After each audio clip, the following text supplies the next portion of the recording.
Oke, kita lanjut lagi. Kemudian ada analisis regresi berganda pakai rumus seperti ini. Ya, sama ini juga sebaiknya pakai SPSS saja atau eh, software sejenis. Yang intinya adalah kita mau menghitung bagaimana variabel independen itu kalau ada lebih dari satu. Jadi, misalnya ini Y sama dengan A tambah B1X1 tambah B2X2. Nah, jadi dalam contoh model tadi kita masukkan sekarang juga interest rate atau tingkat bunga. Jadi ada anu barunya.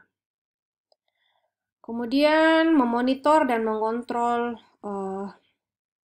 peramalan atau forecast, kita bisa men-tracking sinyal. Jadi kita men-track atau memantau sinyal, kita menghitung bagaimana forecast itu seberapa baiknya dia memprediksi nilai betulan. Ya, namanya forecast tentunya ada standar errornya, ada keakuratannya. Nah, seberapa akurat, seberapa jauh dia dari nilai sebenarnya nanti di masa depan ketika terjadi, apakah dia sangat jomplang dari perkiraan atau cukup mendekati. Nah, rasio dari cumulative forecast error, itu yang tadi kita sudah bahas sebagai MAD ya, mean absolute deviation. Nah, kalau sinyal yang bagus, sinyal good tracking itu ya tentunya MAD-nya rendah ya. Kalau forecast-nya secara rutin dia tinggi atau secara rutin dia rendah, maka dia artinya itu punya bias error. Nah, tracking sinyal, cara hitungnya seperti ini, kumulatif error dibagi MAD. Nah, jadi ya dalam matematika itu kita bisa lihat bahwa yang namanya MAD itu ada range yang dapat diterima. Jadi standar error yang bisa diterima. Jadi kalau errornya kecil dengan jumlah biasanya sih minus 1 sampai plus 1 itu bisa diterima. Di luar dari itu kalau terlalu rendah tidak bisa, terlalu tinggi juga tidak bisa. Jadi ada standarnya. Ini contohnya. Kemudian ada lagi namanya adaptive smoothing. Jadi kita pakai komputer, software untuk secara continue memonitor error dari peramalan. Terus kita adjust, kita sesuaikan nilai dari alfa dan beta, koefisien alfa dan beta yang dipakai dalam exponential smoothing untuk kita secara berkelanjutan meminimalisasi error dari forecast. Teknik ini disebut adaptive smoothing. Ada juga yang namanya dalam lain lagi sendiri ada namanya dalam forecasting ada juga namanya focus forecasting yang dikembangkan oleh American Hardware Supply berdasarkan dua prinsip bahwa model peramalan yang canggih itu tidak selalu lebih baik dari yang sederhana. Jadi tidak selamanya yang canggih-canggih itu lebih bagus dari yang sederhana. Nah, terus tidak ada satu teknik yang dipakai yang berlaku untuk semua produk atau jasa. Jadi ya tergantung dari situasinya, tergantung produknya, tergantung jasanya, tergantung sikonnya, mau pakai teknik forecast yang mana. Jadi kita sudah lihat ada teknik forecast kualitatif, kuantitatif, masing-masing kualitatif, kuantitatif, ada macam-macam teknik yang dipakai.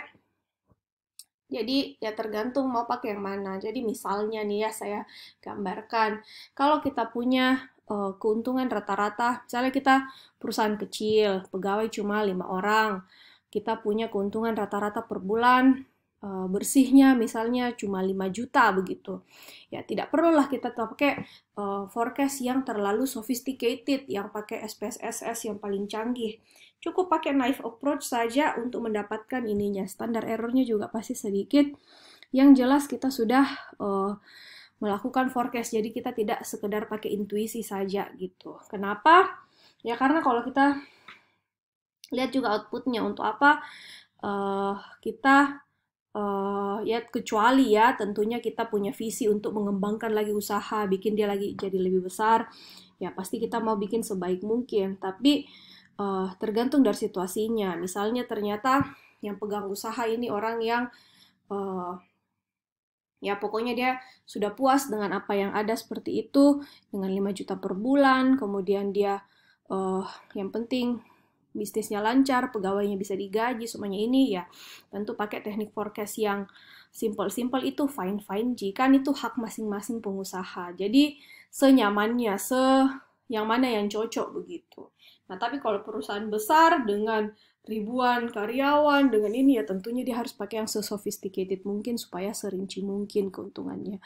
Karena bisa dibayangkan pasti bebannya lebih tinggi, lebih banyak karyawannya, lebih banyak suppliernya yang harus dipakai, bahan materialnya, dan seterusnya.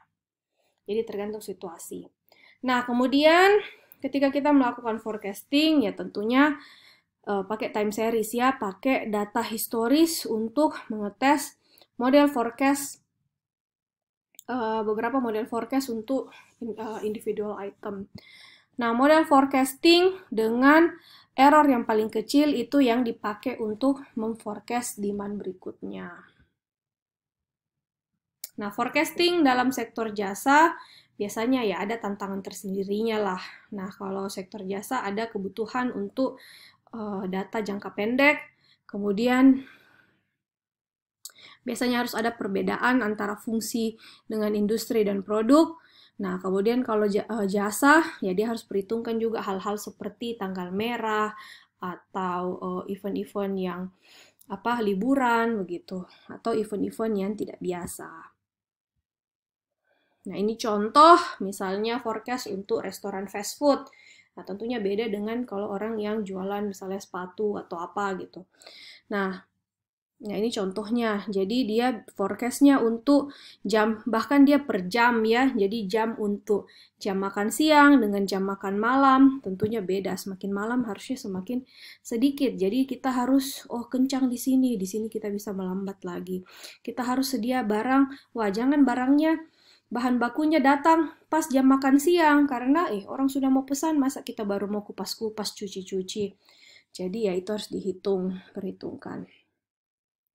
Persentase sales berdasarkan jam pada hari itu. Jadi kita lihat paling tinggi di sini di jam makan siang kalau contoh yang tadi itu. Nah, itu di restoran fast food. Ini contoh forecast untuk call center FedEx. FedEx itu seperti JNE, GNT, jasa kurir ya, pengantaran barang. Ternyata dia paling rame ya mulai dari pagi dan paling rame itu siang-siang setelah makan siang, di atas jam 12 sampai jam 4 di sini, jam 4, jam 5 itu paling rame. Nah, kita lihat kalau jam segini dia rame ya kita harus pusatkan tenaga kita di situ. Ya, sampai di situ saja bahan forecast kita. Kalau ada yang masih mau ditanyakan bisa ditanya di grup, walaupun saya sampaikan materinya lewat YouTube, tapi kalian boleh bertanya ya, saya akan respon tentunya. Jadi ini rencananya sih, ini kuliah hari ini harusnya kan kalian lihat di YouTube pada tanggal 1 April.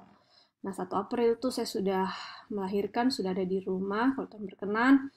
Ya, jadi saya sudah bisa merespon lewat WA. Walaupun saya tidak bisa langsung karena pasti ya anakku belum satu minggu, jadi tidak bisa saya kasih kuliah secara langsung. Untuk meet test itu sesuai jadwal tanggal 8 April. Saya akan kasih, saya lupa saya sudah jelaskan atau belum di kelas ini, tapi saya akan kasih lewat Google Form. Jadi nanti tanggal 8 April itu akan ada di Sekolah, link Google Form-nya, nanti meet-nya kalian kerja di Google Form, screenshot 1 kali, kasih masuk di Sekolah sebagai bukti bahwa kalian sudah kerja meet. Ya, saya kira seperti itu. Sekali lagi silahkan bertanya di WhatsApp kalau ada yang kurang dimengerti. Terima kasih banyak atas perhatiannya. Nanti kita ketemu lagi. Nanti saya akan setelah mungkin 1 bulanan, akhir April, saya rencana untuk kembali bergabung bersama Prof. Osman di kelas. Jadi kita akan bertemu lagi kok di kelas ini. Oke, terima kasih banyak atas perhatiannya. Semoga semua selalu sehat. Terima kasih, selamat pagi.